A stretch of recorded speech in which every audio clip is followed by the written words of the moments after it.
1 year after Ray Gricar vanished without a trace, the man who took his place as district attorney of Pennsylvania's Center County held a news conference. While leads grow cold, the interest of law enforcement, my interest, just as the public interest, will not grow cold. Ray's live-in girlfriend, Patty, made it clear she wasn't giving up either. Always. I can't make any sense of any of it either. I mean, one day it might be one scenario, one day it might be the other, but I've never given up hope. It helps me go on. But hope and the hard facts didn't seem to go together. Investigators had no body and precious little evidence. And their trophy find, the battered hard drive, wasn't giving anything up. It's like everything else. It's been a roller coaster. Tony Gricar, Ray's nephew, had questions about that hard drive. It was recovered separately from the laptop, about 100 yards away. Tony knew it would take some doing to remove it from the laptop. He believes it was no accident. I know computers, especially laptops, and there's no way that just by going in the river that hard drive is coming out on its own. It had a set screw and then a slide switch of sorts to release it. But why would Ray yank it out?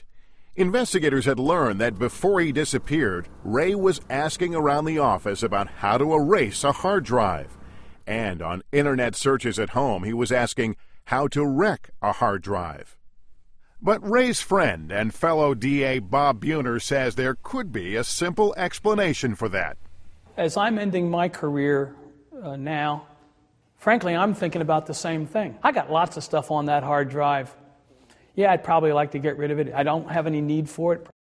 And after all, why would Ray drive 60 miles to dump a hard drive in the river when he could dispose of it closer to home? But if Ray didn't remove the hard drive, then someone else apparently did. Maybe, investigators speculated, there was something incriminating on it.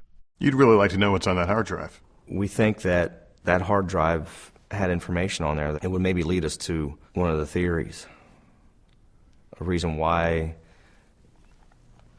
somebody would want him dead, why he would jump in the river, or why he wanted to leave.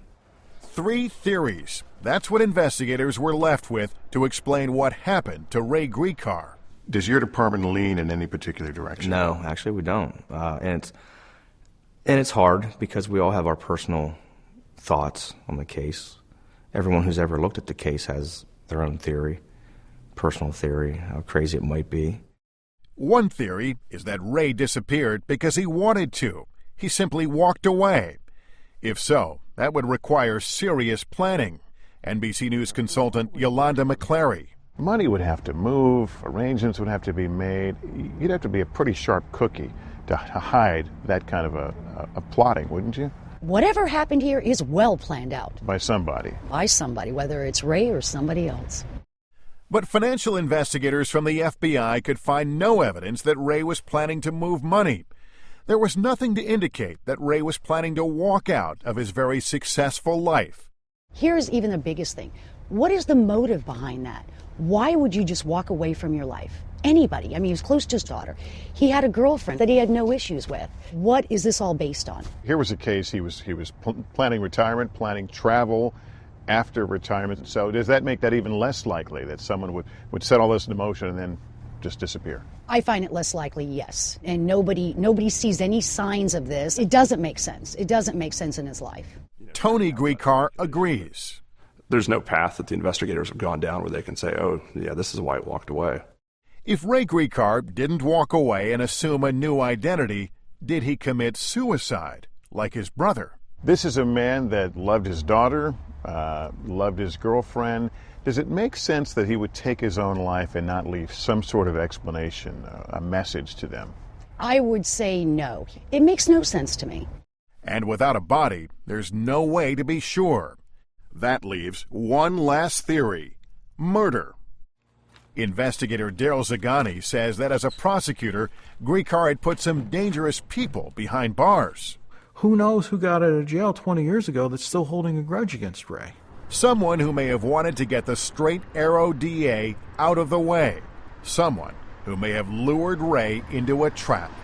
I mean, the first thing that most of us think of when you hear of a prosecutor going missing under strange circumstances, that this could be linked to something he was working on, somebody who wanted payback.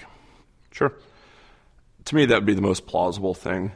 Tony hasn't conclusively settled on the foul play theory, but DA Bob Buhner has.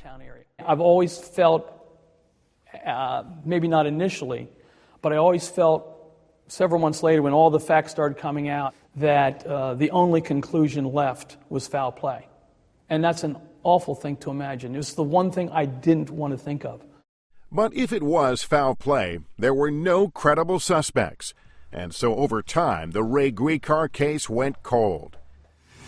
This past summer, Gricar's daughter Laura petitioned the courts to have her father declared legally dead.